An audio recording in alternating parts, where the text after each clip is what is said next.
Hello, I'm Melissa Mata. I'm the Municipal Research Analyst at CML, and thank you for joining us for today's webinar on crisis communications, when the never expected happens, Marshall Fire Lessons Learned. With me today are our presenters, Olivia Fiocchi, Segment Marketing Specialist with CML Associate Member Granicus, Emily Hogan, City of Louisville Assistant City Manager, Kevin Colon, Town of Superior Communications and Community Engagement Manager, and Jody Carroll, Boulder County Marshall Fire Recovery Communications Lead. Today's webinar is being recorded. It'll be posted on the CML website at cml.org within 48 hours. I will also be sending the recording out to everyone who is registered for today's webinar. Elected officials in attendance today will receive 1 university credit. No code or other action is needed. We will simply mark that you attended today and you'll get that 1 hour credit. Now, for those of you who are not familiar with the GoToWebinar platform, you should see a control panel to the right of your screen, and you have an orange arrow to the top left of the control panel. If you click that arrow, it'll minimize the box, and then to make the box big again, you can click the arrow once more. And the reason you might want to keep it big is because your question box is in the control panel.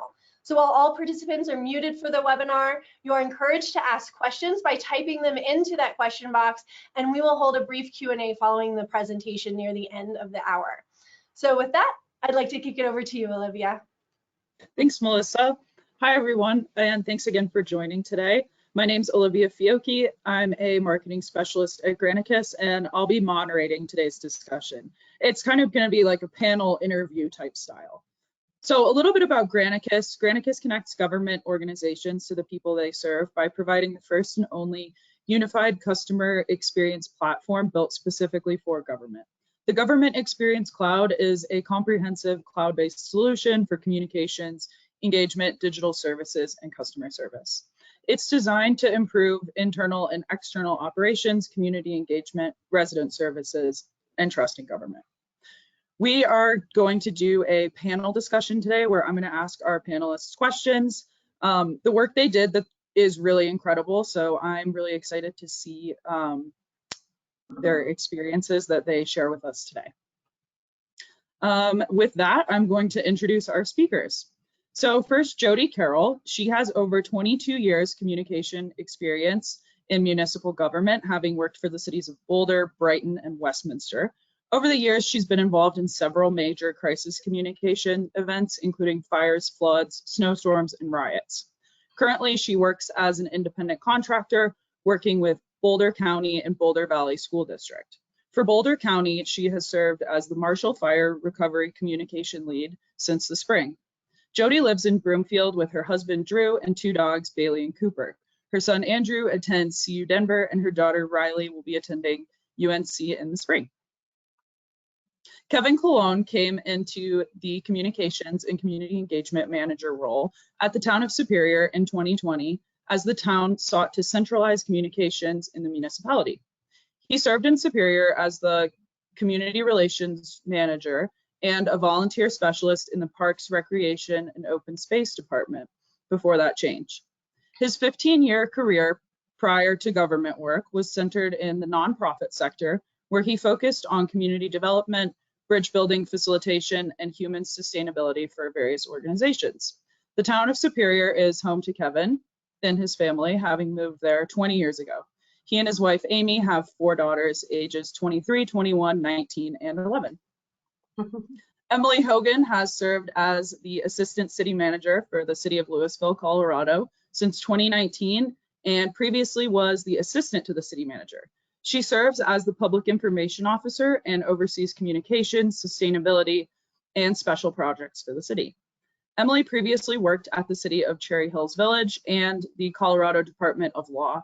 She received her BA in Political Science and MA in Public Administration from the University of Colorado.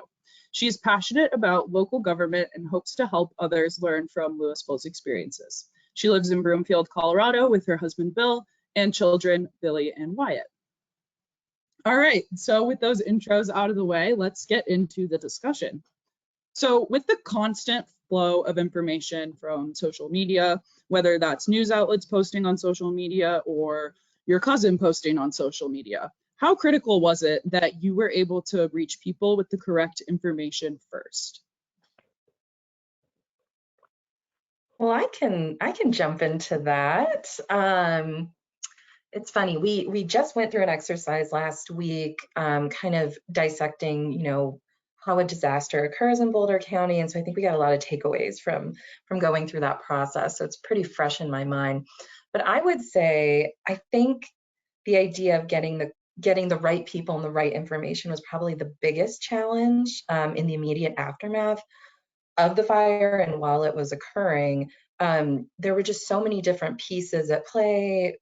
First responders weren't able to even really identify where they were, where the fire was and where it was going. So we had a lot of confusion on the ground, just because this was such a unique event with how high the winds were that day. So we had a lot of confusion on the ground. And then we also had an incident management location that was where police and fire were reporting out. And then eventually we had the Emergency Operations Center, which offers a lot of support services for all the other critical functions. So there was a lot going on all at the same time.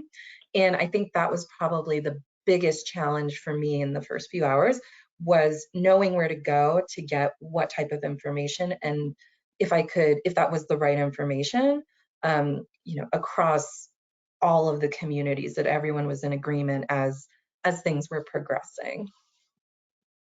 Yeah, for us, it was, kind of a pretty panic driven situation.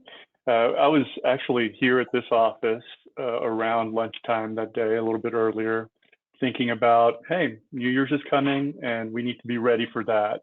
And so we kind of moved into that kind of space. We were all kind of winding down, and all of a sudden we started getting the calls. Lucky for us, we work with Boulder County Sheriff, and so I had the sheriff on the line on one side, assistant town manager and town manager on the other side, and they were walking me through step by step what we needed to get out to residents. So it's very crucial to have those folks right in my ear right away. Within an hour, we were sending out evacuation notices and moving in that space. I had moved to my home office. I was directing my children to pack so that we could evacuate as well. So you can imagine that you're sitting there trying to figure out your own stuff as you're trying to then serve, our community and our residents. But the key for us was having those key people connected to comms right away. The other thing that we did was immediately pointing people to the Office of Emergency Management as the primary point of contact for information. We were going to get information, other people were going to send out information, but there was one key resource that everybody could be pointed to. Yeah, and I would just add to that using the social media was definitely key for the beginning of the situation. We knew that would be the immediate, quickest way. And then, like Kevin said, just directing everybody to the OEM, our Office of Emergency Management webpage, which is where they were able to do a blog and kind of do, update in real time. And so using social media was definitely a critical tool for us at the beginning. Yeah, that's awesome. I mean, and if I was in a situation like that, the first thing I'm going to do is go on Twitter. I'm pretty sure I found out about what was going on in the fires, even though I was in the Denver area. I still knew about it from Twitter. So let's move on to our next question. What was it like building a team and collaborating with people inside and outside your organization? I know you kind of talked a little bit about inside the organization, but I'd like to know about local partners, local organizations, and stuff like that. Yeah, I mean, the partnerships we formed internally and externally, I think are really the reason we were able to navigate the event through the initial response and recovery. Internally, we're a small communication staff of 2. But we have a decentralized approach. So we have communication staff in other departments. So really early on, we knew we needed to start pulling people in together to get that support, because it was just going to be impossible for the 2 of us to manage communications 24 hours a day during those first couple weeks. So once we got our internal team set, that's when we were able to really form those connections across the county with Kevin, with Jody, with we heard from so many communication staff and other local government staff throughout the event just offering their assistance. And so really quickly we learned that we had other organizations we could lean on. And you know, between our 3 organizations, we were really able to limit the duplication of work by working together, coming up with consistent messaging, and then pushing it out across our platforms. And is that how you managed staff burnout? By, I mean, you said you had a communications department of 2. So what did you feel it was necessary to like lean on these partners during this time? Absolutely. Yeah, it was, we just wouldn't have been able to do it effectively or efficiently if we had just tried to maintain that just among the 2 of us. It would have been an impossible task. Yeah. Yeah, I was going to say it's one of our shining moments, I think, in this whole thing was moving away. I think it's easy, obviously, to be competitive in the day-to-day. You want to, you know, match the excellence of other municipalities. But in this space, we quickly came together around this one community type of spirit. We even created a little hashtag around it. So it would remind us that we were together in it, we were collaborating, we were sharing information, we were sharing resources, we were sharing people. We were doing everything we could to help each other out, just like Emily said, to share the load of the event. Yeah, absolutely. And at the Emergency Management Center, we had folks, we had communication folks and PIOs from all over the state, including PIOs for the state. They were helping us, and we had to set up, you know, a 24/7 schedule to make sure that people were able to communicate at any time. So there was a lot of collaboration with external organizations. And like Kevin said, the, you know, Superior, Louisville, and the county definitely, like, even at the beginning started thinking of like, this is what we're one community. And we even started, you know, I think a week or so into it, creating a logo to show our collaboration, our strong collaboration for everybody. So I think that external assistance was critical for any of just the 3 of us. With our own staff, could have never done it without the help of the different organizations throughout the state. And I think we just want to take a moment to thank everyone who's on the webinar today and those who aren't, from all of those different organizations that stepped up and helped support us. We would never have been able to get through it without that help. So thank you. It's crucial. Yeah, it really is amazing how a community can come together. So I'm thinking about if my family was in this situation. So my grandparents both have flip phones. They don't receive text messages, it's calling only. They don't have a computer, and they're not on social media. My parents go to the mountains for day skiing trips all the time, and they're gonna come back later this afternoon. And I'm taking a social media break this month for my mental health, and I'll be back on next month, hopefully. So how are you going to make sure you're covering your bases and communicating with everyone in the community in this hypothetical family that's based off real characters in my life? I can start on this one, or Jody. Jody, go ahead. Oh, okay, sure. I was going to say, you know, that's always a challenge in communication.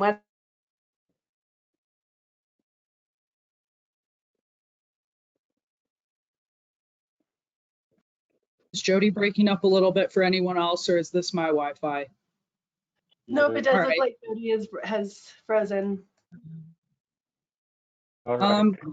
Well, if someone else jump wants to in start answering, as yeah. she comes back to us. Totally crucial that we get to everybody at the same time in a good manner, and there's always holes.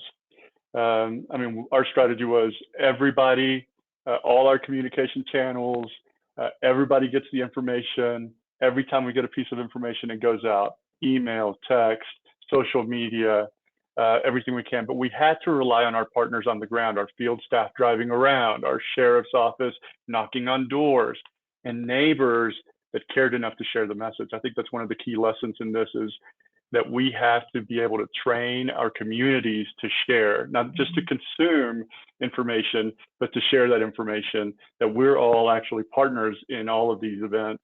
And so we know that that was happening. People were calling each other. People were sharing information and letting people know what was going on. We relied on that because we couldn't do it all.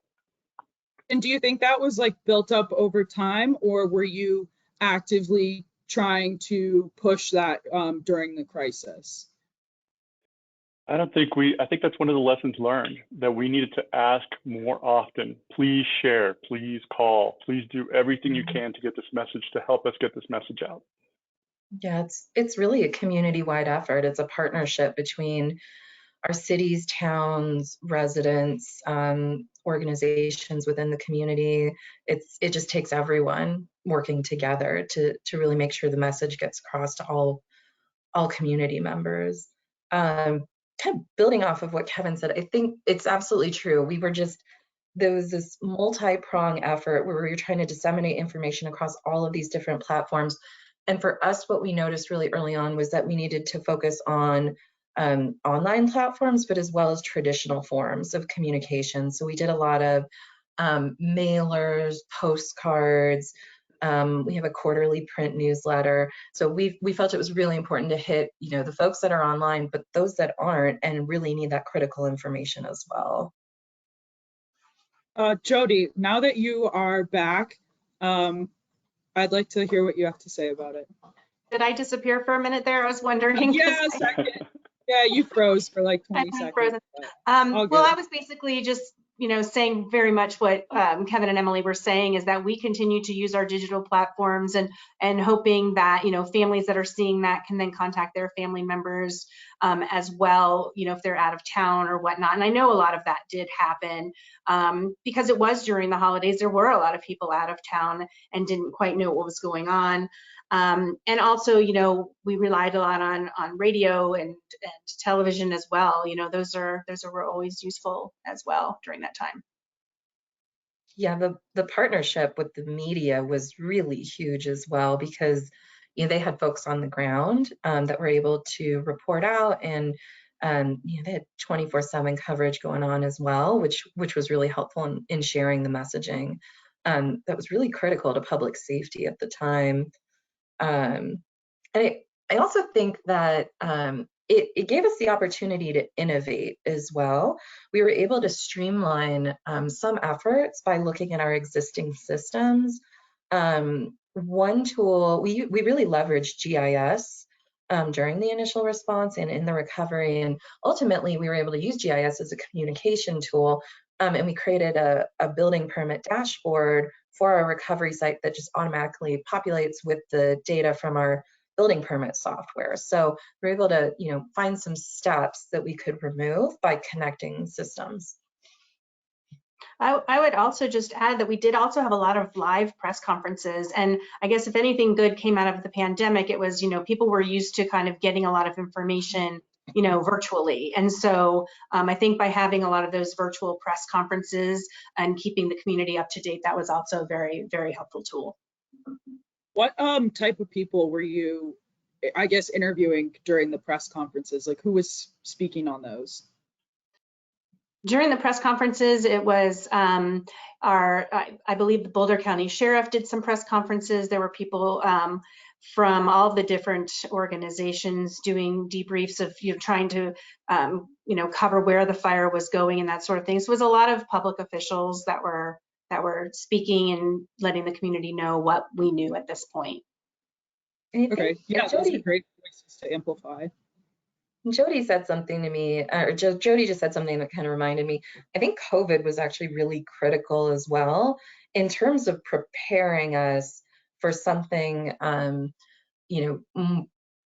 just critical. It was just like almost like a preparatory exercise for Marshall Fire. It started helping us get certain ducks in a row in terms of getting plans created and understanding how we would continue operations and what role communications played. So really, COVID, as awful as it was, did serve a purpose for us, I guess, in the lead up to Marshall Fire.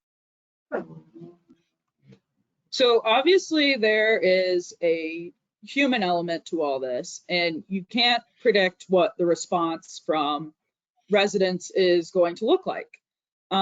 When you did get feedback from the community, how did you do that, and what did you do with the feedback? Yeah, I mean, feedback was not hard to come by. Feedback was coming early and often, and we were getting every range of emotion, sad and tender and angry, and some people, even in other, places. And so I think the trick was meeting people where they were, that every time that you met with someone, that you would meet them where they were, and that you were able to, kind of suspend judgment and serve them for what they needed. And so we had to do that over and over and over again. You match the energy of someone, you work them through something, and then you gear up your energy all, again for the next person. And so what we really experienced in our staff is that not only were we dealing with the feelings and the trauma of other people, but quickly we were dealing with the feelings and the trauma of our staff. And so we knew, another lesson learned, we needed to be trauma informed, we needed to be trauma trained, and that stuff is actually already happening with our staffs, with our officials. I think Jewish Family Services is doing a resilience training right now for folks that we're all going through. And it's so crucial because there were so many people, not only on calls and on emails and on social media, but then at our disaster recovery, our disaster assistance center, that there were, face-to-face staff people with other folks, just person after person dealing with this. So it was very real. And again, the way we dealt with feedback was one person at a time, giving our complete presence and our complete attention, listening to them to give them what they needed, their next step in the process. Yeah, I would just piggyback on that. Kevin mentioned the DAC, or the Disaster Assistance Center. That opened just a couple of days after the center, where folks could come and get food and clothing, and talk to their insurance companies, and like Kevin said, it was a lot of face-to-face contact, and we were able to get feedback there on the spot from folks about what they needed, and that sort of thing. So obviously there were a lot of listening ears to them, because we wanted to make sure that they had everything that they need after this just absolutely devastating situation. And so we were there to help a lot of folks on the ground in person. Yeah, and I think it's very similar to what Jody and Kevin have said. I think at some point really early on, someone shared a chart with us of what emotional recovery from a disaster looks like. And I think that really stuck with communication staff and just individuals across our organization. I think it can take upwards of 60 months or 5 years for a community to recover from a disaster. And this chart shows the peaks and valleys of that emotional journey. And I think that just really prepared us for this idea that it's very personal, it's very sensitive. Everyone's going to have a very different reaction to information. You can't take it personally. We're just here, like Kevin said, to take it day by day and work with each individual. I think having that mindset from the get-go was really helpful in terms of creating a safe space among staff and for residents with our communication, sending those out, and then taking feedback. We definitely had some times where we had weekly, staff was meeting weekly with certain neighborhoods throughout the initial response, and I think they still are kind of trying to navigate the rebuilding process. And so that was one feedback loop that we really relied on. And at one point we had created some one community videos that showcased everything that had happened the first 6 months. And we heard from during these meetings that there was some negative response to these videos, and it was maybe decisions weren't being made that aligned with this one community message, or maybe neighborhoods felt like they were in it by themselves. So we got that feedback, and what we did is we immediately pulled back on those videos and just said, okay, well, maybe in the future we'll revisit, or maybe it'll be a different type of video. So you just have to be open to that feedback and able to pivot, because feelings change every day. Yeah, I can imagine that the recovery is not linear either. Yeah. Um, But so just one more thing to add on that, Olivia, is I think apologizing is always a good thing. Like there are mistakes that we're going to make. There are places that we're going to misstep. And for us to say, I am really sorry, we missed that one and we will change, we will fix it, is huge. I think a lot of times we want to be protective and sometimes we can get defensive. And I don't think that has a role in this kind of setting. We have to apologize and fix as quickly as possible. I mean, you're doing remarkable work, but you're still just a person. So I like that you have some slack with yourself and apologize to people. So I can imagine that the communications during recovery was almost as important, if not more important, than the initial communications right when the fire started. So what was that transition from crisis to recovery mode like? Yeah, I can speak to that. That's kind of where my role came in, actually, was more helping with the recovery communication. And so, that was within just a few weeks after the incident, where it really turned into like, let's get down into what needs to what folks need to do in order to heal and in order to recover. And so that's looking at, step one, cleaning up the debris. Getting that done, looking at rebuilding, looking at air quality, water quality, looking at folks that not only lost their homes, but those who had smoke damage and how to rehabilitate those dwellings, looking at housing for folks and making sure they have food and clothing and their kids are able to get back to school and they're able to get back to work. This continues very strongly to this day. A year after, we are still working with folks on recovery. It's going to be a couple years, or if not more, process. So there is a lot of communication. We put out a newsletter weekly. Still, we have an entire website that we designed with all of this information to keep folks up to date with, this is the next step you need to do. This is how you can, get a building permit. This is what you need to do for insurance. This is what you need to do for, a lot of folks had to get rental homes and their insurance only covered a year. So now we're looking at additional living expenses and getting those approved through insurance so that their rental agreements can be extended longer and insurance will continue to pay. So, there is definitely a lot of important information for those that are recovering, looking at emotional, mental health support. That's been huge for folks that have gone through, such a tragic event. One of the main things we did back in July was we started a system. We created recovery navigators where they are able to work one-on-one with each household to get them through the steps that they specifically need. So those sorts of things, just like I said, there's so much, and it kind of continues definitely to this day. Kevin and Emily and I talk nearly every day, several times a week, about the next steps in recovery and getting that information out to our community. You mentioned recovery navigators. Are those people within your organization? Are those volunteers? Could you go a little bit more into that?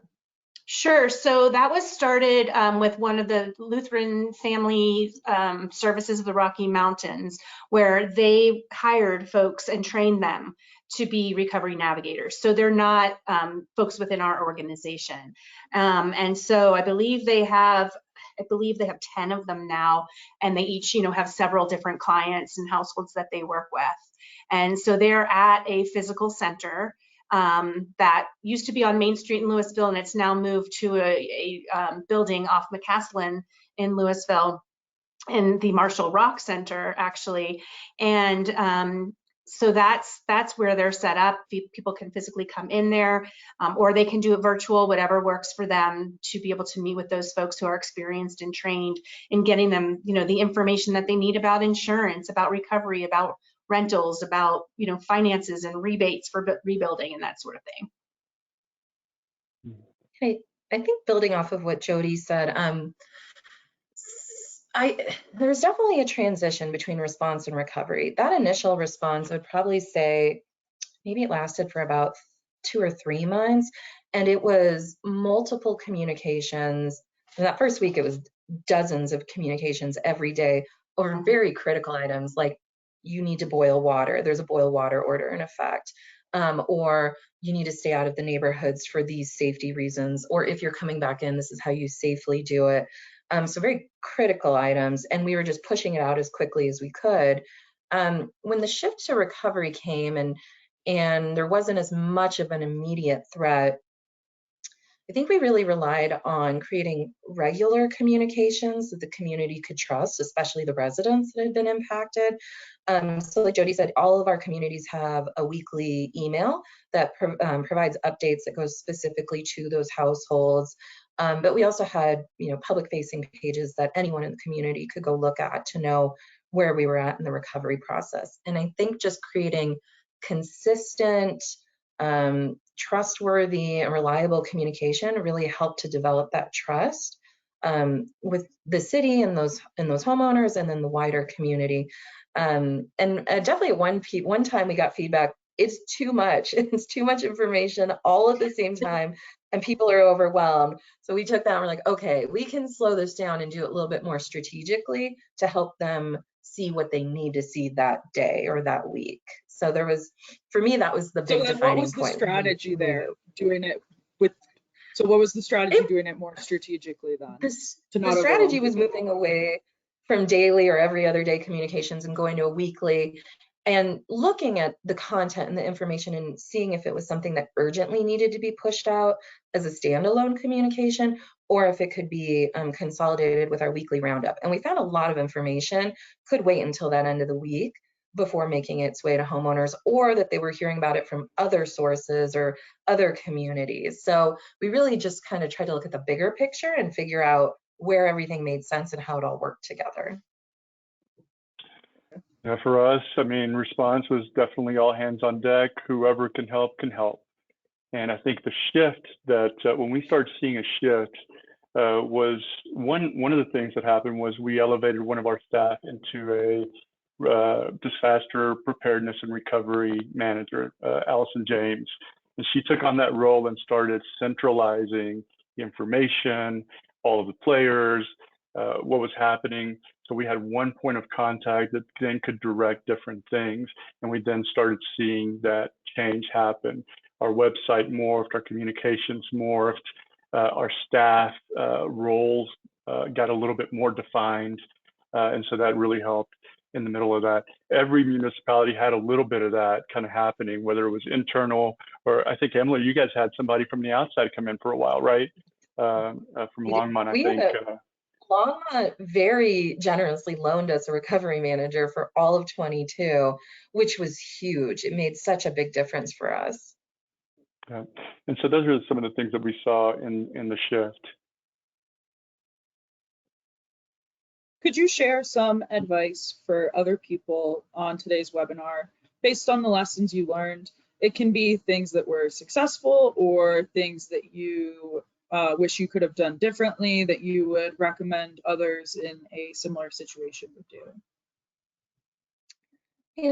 I would say for us, I think identify those gaps that currently exist in your emergency communications and your emergency response and management capacities in your organization, and make the improvements. Just start chipping away at it one item at a time. We are still, a year later, working on how our emergency, different components work together, how they work with the county, what is the process that's supposed to occur, how can we make it better. But take the time and look at your systems and make sure you have the right people and that they have the right information and right training, because when the unexpected happens, you'll be in a much better position to start taking action quickly. Yeah, I would say training. Make sure your team is well trained. We had mentioned earlier about, working face to face with people that have been through such a tragedy. There are trainings around, how to work with people that have had that, traumatic situation happen to them. But not only that, but just in communication, just, having your crisis communication plan, making sure it's up to date, making sure you're thinking of the different situations, such as a wildfire, and what would be the information you need to tell people about immediately and later on down the road, any messaging that you could have prepared ahead of time. And also, when there is something huge like this, like we were talking about, all of the organizations are coming together. Critical lesson learned, making sure everybody has a login, things simple as that they can access the tools that they need to get information out. We had people coming from all over, and we needed help, for example, with social media. So making sure those folks could have access to our social media accounts, or getting on our web EOC, or getting onto our blog and that sort of thing. So that was definitely critical. But I strongly recommend training crisis communication for all of your communication folks, because it will be hands-on. It will be all hands on deck, guaranteed. And if folks don't have an idea and have practiced and drilled for crisis communication, it's going to be very difficult in the moment. Yeah, for us, Olivia, I think the lesson that I think I learned, and maybe what I'd give to you all, is that the work that you do in between disasters is maybe one of the most crucial actions you take. And yes, there's the training, but there's also just your regular everyday work ethic that builds trust with your officials and with your residents, that when communications comes out, they can trust it and it's reliable. And that's an everyday effort. Quick story, whenever this all went down, our mayor, Clint Folsom at the time, was invited to the Incident Command Center with our sheriff, sergeant at the time, Troy Wolf. And he said, Kevin needs to be here. And so within 2 days, I was in the Incident Command Center, 6 o'clock or 7 o'clock meeting, getting the very first information, firsthand information from folks. They all would come around and say, here's what has been accomplished. Here's what we need to accomplish today. I'm taking notes. I'm getting back to, Emily and these guys. PIOs from fire and police and National Guard are all there. And it was the trust that I built with them and the relationship that I built with our mayor, our manager through the year, that then let them know that I was reliable and I could be trusted in that setting. And so they both slipped out of that meeting, and I was the one there every morning at whatever time it was. And I'd spend my mornings there and then move out. But it was the work, the everyday work that we do, and the everyday relationship building that we do with our residents and our officials. Yeah. So Emily and Jody, what are you doing in that everyday work right now, preparing for a next disaster that's? Yes.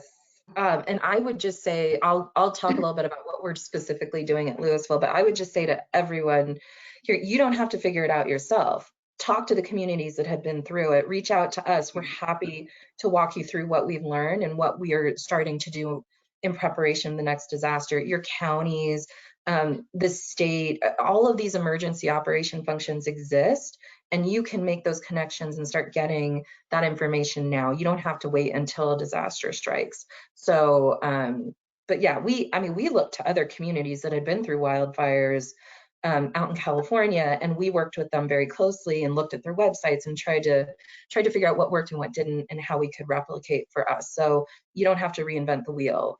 Just rely on our community partners, because we're all here for one another. In terms of what we are doing, we've developed a crisis communications plan that I think is adaptable, which is really important. There are a lot of different types of disasters, man-made or natural, that could occur. So you have to be able to take, the primary messaging and the intent behind that and apply it to different scenarios. We're also working really closely with the Boulder Office of Disaster Management to make sure we have staff trained appropriately in certain emergency functions, and to know who you need to contact at this organization in regards to get the most up-to-date communications, where you need to go, where on their website, And then we're also just looking at improvements. The county is talking about possibly using a new mapping platform, which would help us share information more quickly with our communities. And then it's really formalizing all of those connections we've made across the county with our communications and emergency partners, and staying in regular contact and meeting regularly and making improvements and talking about what worked, what didn't, and what we're going to do moving forward.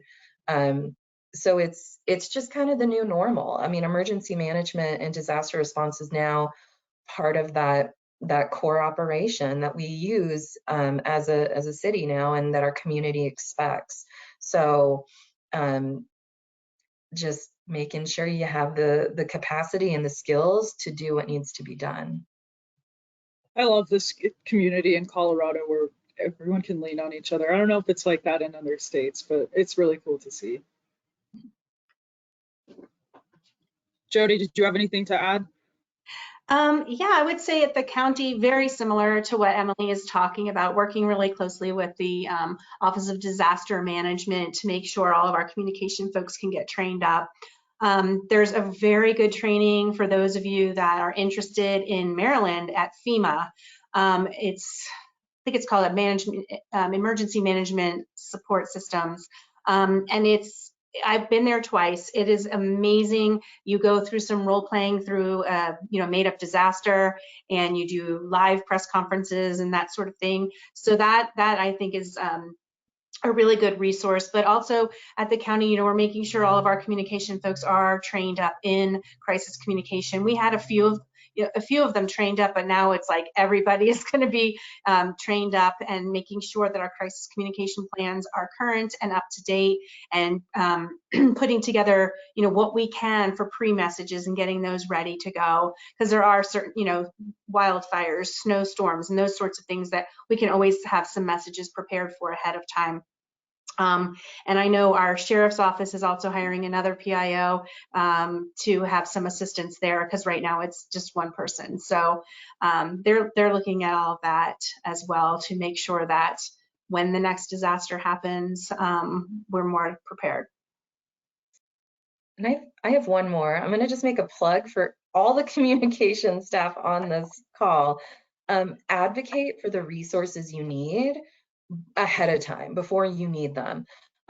Staffing, tools, access to the right decision makers or information sources. Communications, is often thought of as an afterthought. We kind of just tack it on to everything we work on, but it's really part of everything we do as a city, town, county, state. And it's a huge need during and after an emergency. So think about what you need to effectively communicate during and after an emergency, and get appropriate resources before you need them. This was a great discussion. Thank you all for your perspectives. We now have some time for some Q&A with the audience. People have already started submitting some awesome questions. If you haven't submitted yet and you want to, be sure to use that Q&A box. So the first question we have is, were you using a pre-drafted communication plan? Did you realize you needed to make edits to the plan after this experience? I'll go first. Ours was pretty basic. Because we're such a small municipality, we are dependent on the Boulder County Sheriff and our fire that we contract out as well. And we immediately moved to them for the emergency plan. So I think Louisville is a little bit more individual on that case, but we just followed their plan, and we were already off and rolling because they had done such great work. Yeah, we had, we're a little bit different from Superior, that we will manage our own emergencies, but we do work really closely with the Office of Disaster Management, especially when the Emergency Operations Center is activated. We had a crisis communications plan that we had developed during COVID. So what we quickly realized is it was a very different situation. So we took the general framework of that communications plan and then developed something new specifically for Marshall Fire. But I think you'll find that the major topics in those plans generally stay the same. And it's purpose of the plan, goals or objectives, audiences, tools, other, partners that you need to work with, or systems. I mean, once the Emergency Operations Center was activated, we also had a joint information system, which was specific to communications, and it had all the public information officers across the region working together closely to make sure our messaging was coordinated and consistent across all of these different municipalities. And then, also making sure those plans are reviewed annually and updated. I'm happy to share any of those examples with anyone who's interested. Awesome. So this question's kind of similar, but rather than learning on the fly, obviously you're all on this call today to offer ideas of getting ahead of things. But there are specific things you'd recommend getting in place that are meaningful rather than just a plan that sits on a shelf, like tabletop exercises or other activities? How do you keep it fresh? Yeah, I mean, we did a tabletop for, I think it was an active shooter tabletop, a couple years before COVID. So it had been a little while, but I think that definitely helped in terms of understanding all the different components, like your policy decision makers, your communications, your operations, resources. So I think that was really helpful.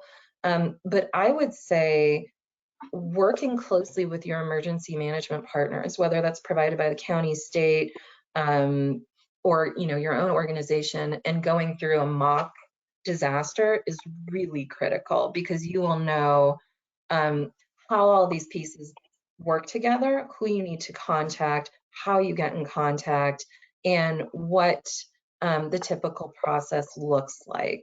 So I think doing the drills, doing the training is really key. And you have those communication plans to kind of help inform what everyone's doing and make sure you're staying on the same page and you're following the same objectives or messaging. But really having that experience will just better prepare you. It's like that muscle memory. Yeah, I would recommend, I mean, if possible, doing a drill, twice a year, if possible, because it really is going to happen quite often when you have a situation. But one kind of weird, silly thing that we've figured out was, I don't know if anyone's heard of a tool, but it's called 1Password. And that really is something that we've set up afterwards, because that was such an issue during it, who had passwords for all of these different accounts. And so having that set up ahead of time really helped us. You don't have to remember the passwords, you just go in there and you can find what you need, or it can autofill. But that's really a system that I think people should check out if there's going to be multiple people trying to get into different systems. It's called 1Password, and very another tool. Oh, go ahead. Okay. Another tool that we've really relied heavily on during the fire and after is Alert Media. It's a text messaging system. We use it internally to connect with our staff, but that is huge during a disaster to make sure everyone's getting the information they need. Yeah, I was going to add one other thing that we've been talking about here is how can we identify volunteers right now, other partners right now that are willing to jump in when a disaster strikes? Who are the helpers in your community? Get that list going, because we needed the whole community to do all kinds of things. We were feeding people and getting people at the community center. Some people needed rides to different places. So who are those people? I think that's another early thing that you can do right now. Yeah, and one more small quick thing is just making those relationships with the PIOs and communication folks around you and throughout the state. It's super, super important. You don't want to be, starting a relationship with someone in the middle of a crisis. Building those relationships ahead of time, meeting, monthly, quarterly, whatever it is, but really getting to know those other folks, because you do earn that trust with each other, and that collaboration is so much smoother during a crisis. This kind of goes off what Jody was just talking about with the 1Password. What social media platforms are you using? And is your communication team is it just your communications team that can push information on them? In a small municipality that has a subcontracted comms team, would you suggest an in-house person as kind of a backup? Definitely. I would say definitely have somebody in person as a backup that has access, that has experience and that sort of thing. I mean, we were just using, you know, Facebook, Twitter, Instagram to get information out, using those systems to get information out and making sure that, you know, we all had those passwords and the experience to do it. So I would definitely make sure you have more than one person that can access the system, because if, you know, you only have it for, you know, a couple of people, that's not going to work when you're trying to work 24/7. Yeah, I second that internal, you know, person, because they know the community, they know the tone, they know how to, you know, move into the players that are there. we use Hootsuite for our social media, which helps streamline a little bit when you're posting across multiple Facebook, Instagram, Twitter accounts. We also post on Nextdoor, which I don't think interfaces with Hootsuite. So there's a little bit of repetition, but we're always looking for opportunities to streamline and make our operations more efficient. So this is a question for Kevin. I guess it came in, I'm not sure what you were exactly talking about when it came in, but is Kevin suggesting trauma training for staff ahead of a crisis or post-crisis? Maybe even both. Yeah, I think it's both. And I think there's two types. It's the trauma informed for the people you are serving, and it's the trauma that you are incurring and dealing with and processing. And I think those have to be in tandem probably all the way through. Even during, you have to be able to take some time out to process what's going on. I don't remember being able to process things till February. And by the time I started getting to process what had gone on in just me, I was amazed at all the stuff that was there. And so, yes, before, after, during. And we are all going, like Kevin mentioned, through a training right now for our own emotional support. And just for those that, if you're interested, it's called Lyda Hill Institute for Human Resilience.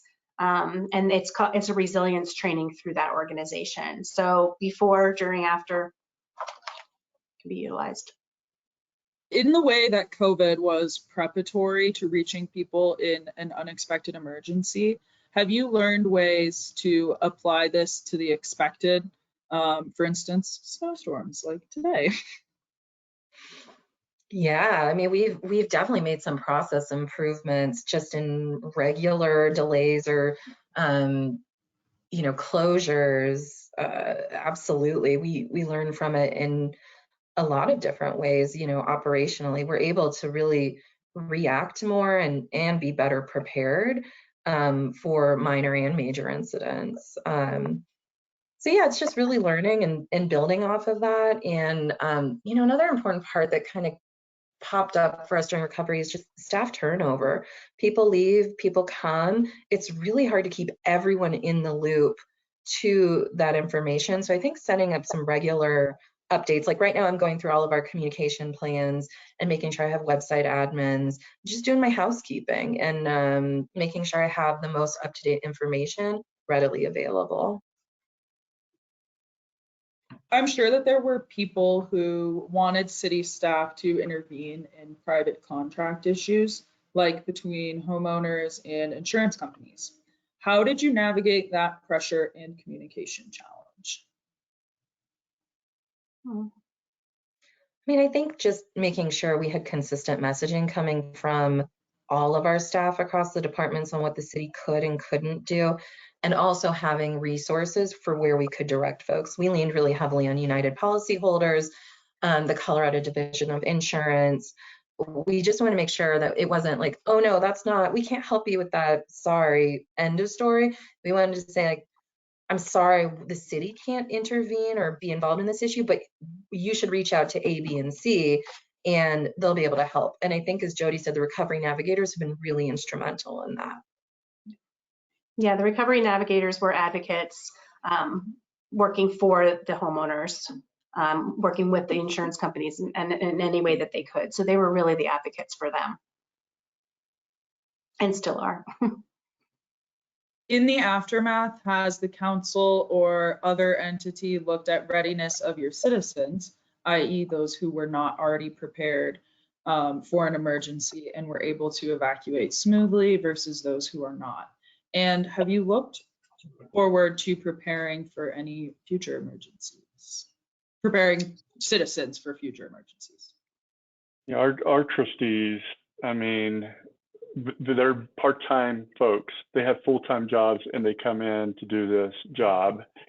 And they took on full-time jobs for Marshall Fire to deal with all of these things. I'm so impressed by their dedication in the middle of this and just trying to address every individual feedback and every individual person. So yes, yes, and yes. And I think that we're going to continue to do that as we move forward, making sure all of those little, things that we learn get activated in a better way, that all the lessons learned actually get implemented. Yeah, we're Go ahead, Emily. Sorry. We're working on a series right now in partnership with Superior and Boulder County. It's a disaster mitigation and emergency preparedness outreach series. So we're actually putting together these workshops in partnership with other agencies on a variety of topics. And really the intent is to inform and engage our community on all aspects of disaster mitigation and emergency preparedness. We're going to have a session on community wildfire protection plans, what your plan is. The county is about to go through an update process of what the opportunities are for engagement. Home hardening, which is more about that individual responsibility and improving your resilience. And then we have a session on emergency preparedness, and it's making sure you're signed up for Reverse 911, knowing all the different facets of notification. You can't rely on just one isn't going to always work. There's a lot of different ways to be informed and how you can help inform others. And then we've also made some really great technology improvements over the past year to help with preparedness, like having predetermined evacuation zones and then starting to communicate those with the public. So a lot to learn and continue to improve on. Emily touched on what I was going to mention, the series, so thanks. Okay, well, we have gone through all of our questions that were submitted. I'm going to give it back to Melissa, and I want to say thank you again to our amazing panelists today. Yes, the timing worked out perfectly too. Managed to get through all of the questions just before 1. So thank you. Yes, Olivia, Jody, Kevin, Emily, thank you so much for sharing everything. I have taken notes galore because it sounds like we have a little more we could share. We do post this recording on our website. It might be nice, Emily, if you are finished with your draft, once you have a finished crisis communications plan, you said reach out, maybe we could stick it on the same page. I would love, Jody, links that you had mentioned, the training in Maryland, for example, maybe the Resilience Institute.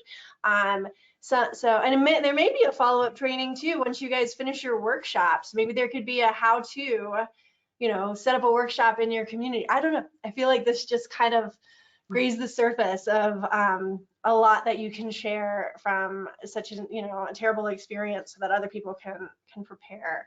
So so as a reminder to all attendees, as I said, this will be recorded. I will send out the recording to anyone who registered, but it'll also be on our website.